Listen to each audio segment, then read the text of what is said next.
What is up, everybody? Welcome back to another episode of Too Many Frames, the show where we talk about video games, anime, and everything else that is in between. Now, since the last show, we've had nothing but banger after banger after banger, and it feels like we just don't get a chance to breathe at all.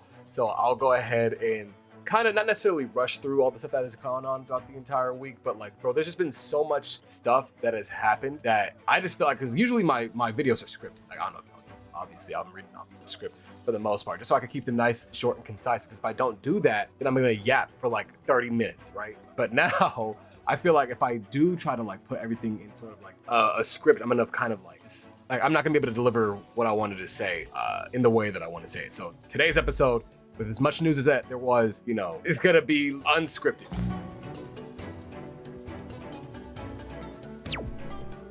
So first things first, we gotta talk about the Switch 2, which I've already played a good amount of. I played a lot of Mario Kart on the channel already. We were live playing it a couple times. Played a few the day of. All the courses in Mario Kart World, I was low-key getting my ass beat, but it was fun. It was enjoyable. If you guys want to go ahead and check those out, go ahead. They're there to go ahead and see. But I think one of the best parts of the Switch 2, which is kind of a mini sort of review, not really. I'll probably make a full in-depth review later on. But I think one of the best parts of it is that it is so familiar. I feel like a lot of people kind of expect a big jump in console's successor, right? Which I get that. It makes a lot of sense to kind of expect a whole bunch of new innovation and all that. Which, I mean, the Switch 2 does have small little things that it innovates on from the prior Switch, but I think the fact that it feels so familiar and so at home, and that it's just more powerful, makes it all the more, charming to me. Now, in terms of Mario Kart World, which is our only game that's really new on the Switch besides the Nintendo Switch Welcome Home Tour, which I have not touched at all, I will say that Mario Kart World is definitely a solid game. I definitely cannot see myself playing this for months at a time. Definitely when I have some downtime, I might go ahead and hop on a world tour or whatever it's called, the knockout tour and all that, right? The most bullshit mode I've ever seen, by the way. Just give me a heads up. But I think that game is extremely solid, really, really good. I think if you had a whole bunch of friends online, it's even more fun. The issue is none of my friends were able to actually hop on, but I've seen other people's videos with their friends and shit, and I'm like, bro, if you have 20 plus niggas that got Switch 2s, it can be very, very chaotic, but also very, very fun. I've played with maybe one or two of my friends so far as of recording, and it's cool still, but I mean, there's some obvious negatives, bro, it's Nintendo doing Nintendo shit where you can't invite certain people, to a lobby, and then you guys go play against randoms. You have to all know each other in order to do the knockout tour stuff, which to me is but I mean, whatever. Hopefully, maybe in the future they'll change, but I mean, bro, this is Nintendo, bro. They ain't gonna change. Other than that, though, I have seen a lot of negativity surrounding the Switch 2 in terms of just basic misinformation. People saying that, yeah, if you go ahead and use the wrong voltage for the Switch 2, use a wrong charger, that could brick your Switch and you won't be able to play it anymore. I'm like, where are y'all even getting this shit from? Y'all just saying stuff just to say stuff, which is kind of crazy to me. Out of all the things to get mad at Nintendo for, which is basic multiplayer functioning in their games, or actual anti-consumer practices, y'all choose to just lie straight up. There's negative things to say about the company, guaranteed. You could have criticism for this shit, but at least make it make sense, bro. You're telling me bro, if you try to mod your Switch and allow it to do yada yada yada, they might brick your console. Wow, really? Okay, bro. I saw somebody's video. I wish I could pull it up. I really can't remember where it was at, but he was basically yeah, this is the most flimsy console of all time. It's very delicate. You got to be very careful with it, which I will say you should be delicate with all of your new electronics regardless. But how old are we? How old are we? Everybody's talking about, a lot of right to repair stuff, which I'm not saying that everybody else's experiences are invalid, but bro, in my entire time owning my Switch, which I mean, I never really took it outside really, so because it is a hybrid console, so that might negate what I'm about to say. But I feel I never had to repair that shit once because I know how to take care of my fucking electronics, bro. I don't know. Unless if you guys are 5 years old, then maybe. Not trying to, like I said, if anybody has an experience with the console prior to where they did have to repair it themselves, then okay, cool, go ahead. But I'm just thinking bro, I don't know, man. I don't know. I'm just hearing a lot of people getting mad that other people are happy. I've heard people say stuff like, "Oh, you guys are what's wrong with gaming and shit." People were playing their Switch 2s and eating pizza, and everybody's like, "You guys are privileged." Like, having a job is privilege. Being able to spend money that you saved up is privilege. I guess so. I guess so. Shit, I don't know.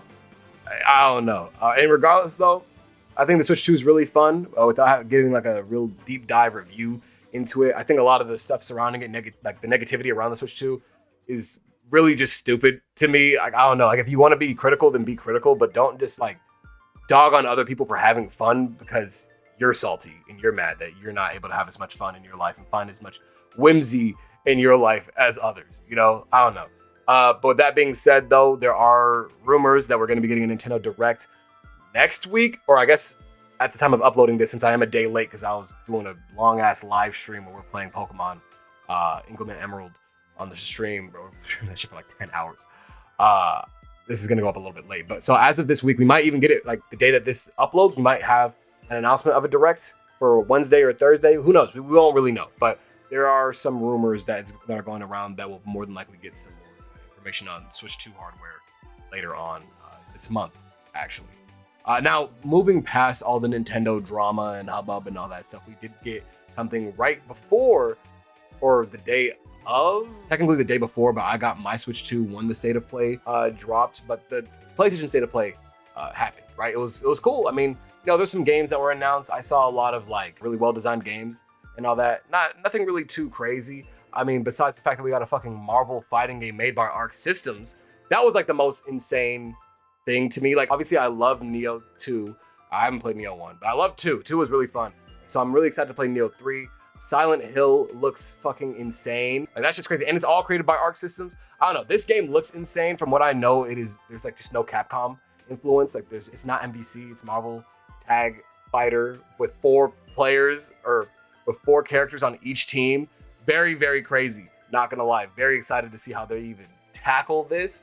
I want more information like ASAP, but the game looks so good. It looks so good, bro. I don't know. I mean, I have a huge wish list of the characters that I will probably make in a separate video, but I think just the fact that they are like capitalizing on this, that means that maybe sometime in the future, who knows though, maybe not, but I would love to see a revival for Marvel vs. Capcom sometime soon. I think that we're more close to an MVC than I think that we ever were, and I think this is proof of that.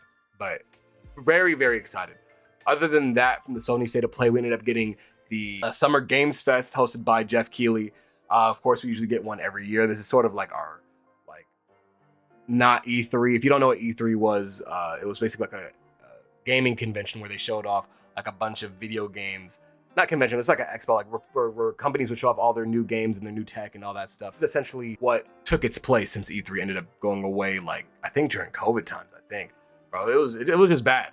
But regardless, we ended up getting a few announcements. I mean, we got like some crazy Street Fighter 6 DLC announcement, which had me, I was just, I don't know, dude. I don't know. I was acting up. We had some crazy Street Fighter 6 DLC announcement. We got the Resident Evil 9 announcement. Finally, Resident Evil Requiem, which is seemingly, due to a lot of rumors, it seems like it might be the end of Leon Kennedy's trilogy. We don't know yet. He wasn't even in the trailer, so who knows? Apparently, the main character is the daughter of one of the characters from Outbreak. I'm very excited to see how this goes. I'm not going to lie to you, though. I'm not really good with horror games. I don't know. I can watch horror movies, but as soon as I am in a game where my decisions affect what happens around me, I can't handle it. And I'll play it for a little bit, and then I'm like, you know what? That was fun. I'm gonna watch somebody else play this now. I literally will waste money on a horror game just to like experience a little bit of the thrills and shit. Be like, yeah, that's it. That's it. There's nothing else for me. I'm not pussy. It's just that, like, I don't know, bro. I got through Resident Evil 8, which it wasn't even really that scary, but like I was like, hey, that, yeah. There was one part of the game where I was just kind of like, and I didn't even want to touch Resident Evil 7. But I'm still excited for Resident Evil 9. I'm very excited. I like the vibes of the Resident Evil franchise, so I'm very excited to see where they go with this. My friends are all super diehard Resident Evil fans, so they basically feed all the lore into me, basically, and I just like am listening like, yeah, this series sounds fire. This franchise sounds fire. And I know it is fire. I just, cannot beat any of the games. So I only know like the first like 60% of each game, basically. With that being said, though, we also got a Wu-Tang game, which is fucking insane to me. Like, I didn't know that Wu-Tang made games.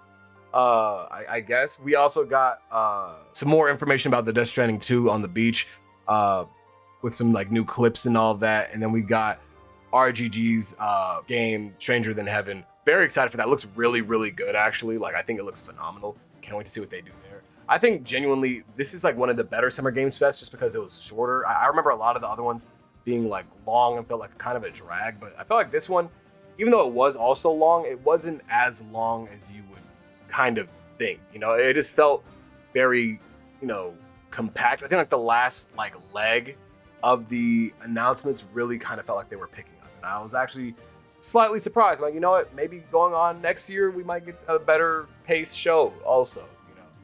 With that being said, the last presentation that we know of so far was Xbox Games Showcase, which they showed off a bunch of games, notably to me, Persona 4 Revival being a remake of Persona 4, and of course, Call of Duty Black Ops 7. We also got Outer Worlds 2, and we got the announcement of the Asus ROG Ally. But with Xbox, so this is Xbox's like handheld console that they designed, which to me still feels like they didn't design it. They kind of just took an ROG and was like, with the Xbox name on it, Xbox controllers on the side, and that's basically it. Now, I don't have an issue with this at all. I think that it's totally fine that they are making a handheld console. I think, you know, the more competition that Nintendo gets, the better, especially when there's so many other competitors. It just feels like this is a little bit redundant, at least to me, because like their whole like selling point is that you could have all your Xbox like ecosystem stuff with you, like your account, all your games that you already own, which is cool. I think that's like a very good way to get people to buy your handheld console if they don't have like a Steam Deck already, or if they don't have like a Steam account already and they're like purely just console only, and they don't want to have to go buy all their games that they like again on Steam Deck. I think it's very smart that they did it like that, right? I'm just like, damn, it just feels kind of a little bit redundant. Like, I get, yeah, Steam is going to be on it. Epic Games is going to be on it. There's going to be a lot of like crossover in between like the companies and their like launchers and all that.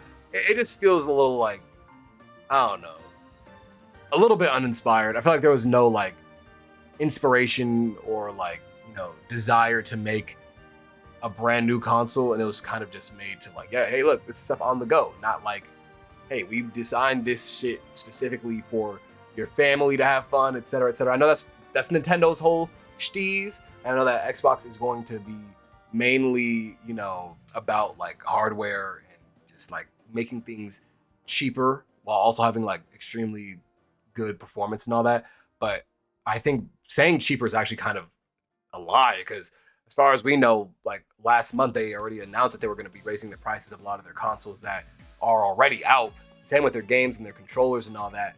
And if you don't know, like the ROG Ally is already like pretty expensive. I'm not expecting this to be any less than $600, $700. So if you had an issue with the Switch 2 being very, very expensive, which I mean, you know, but if you had an issue with it, you thought that $500 was expensive, bro, this shit's gonna be at least $700+ plus.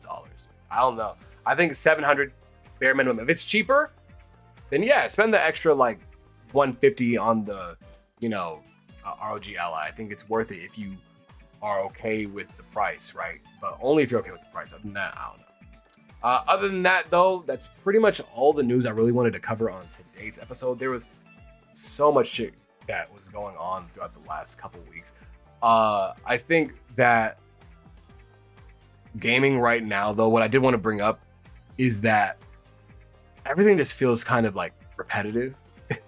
I wanted to talk about this before, or I want to like make like a separate video on it, but I was like, you know, I feel like there's no point doing a separate video on this. I think I could probably get what I wanted out just like on here on this platform already, but I feel like I keep seeing, like after seeing 2-3 presentations back to back, which we used to see this with E3 a lot, where a lot of the games just kind of look the same, and then something from like a random developer would come out and be like, oh, that's different, that's new, that's cool, you know, right? Like the Digimon trailer that was in the Sony presentation, or like that like puppet boxing game that was at Jeff Keighley's shit. Like those were cool and unique ideas. I feel like we don't see those anymore. It kind of sucks. Like everything's either medieval, like, you know, space game, set in like I don't even know, just like early like Asian culture and stuff, which I don't have issues with those games. It just feels like we've gotten so many of those, right? Back to back to back. So many Souls-like games, so many Genshin copies, so many like games that just everything feels the same. And it's like, do we need all of these games on the market? And it's not like all these games do well. That's why so many game developers are like shutting down and they're firing a bunch of people because their game that they thought was going to be a good investment making just like inflated. You know, it just felt like it was just didn't do a lot. You know, like the market's already like crowded with games. Like there's thousands of games that people have never played before, bro. Like if you're not making like a blockbuster title, most likely, like unless you're like a really good indie game, it looks like you're not even gonna really get replayed or played again. You know, like I don't know. I think I'm just more noticing how many people want to make games and how everybody has like just the same ideas because we're all, you know, human, of course. I just wish that we saw more unique games more often, but I just know that that's not possible. It's more than likely not going to happen for like ever, actually, because most times when something innovative comes out or something that's actually new and fresh and breathtaking, everybody just copies that shit because they're like, everybody like that, we can do that, but better and with more money because we have a bigger budget. You know, like that Among Us game. I forgot whose presentation that was, but I think that was a Summer Games Fest. Like it was Among Us, but with 3D models, anime girls, and like, you know, basically that's it, right? Like not just 3D models, but you know, like just humans, right? Like, and it was just Among Us again, which to me, I'm like, why are we doing the same? Like, bro, we already had that, you know? I don't know. Maybe I'm just kind of negative. Maybe I'm just a negative Nancy. I just feel like we gotta kind of evolve a little bit more. That's all I want. We just need to evolve more in this industry because eventually we're gonna get to a point where a lot of these games cause a lot of companies to kind of like either just buy each other out, which I feel like we've already had a lot of those happen anyways, or companies just shut down, people out of jobs. No, I don't know. Anyways, with that being the case, that's gonna be the end of today's episode. Not as long as I thought it was gonna be. I thought it was gonna be way longer, but I think this is pretty much everything that I wanted to talk about in regarding all the new, fun, shiny new toys and games and stuff that we did end up getting over the past week. Very excited to see what happens this year later on for, you know, the Game Awards and all that. I want to kind of see more games come out in the first place, you know, so I can, you know, make my list for what could be Game of the Year. But we'll be patient. I don't remember what's coming out this year though, but we'll be patient. With that being said, that's going to be the show. I'll see you guys on the next episode of Too Many Frames. Peace out.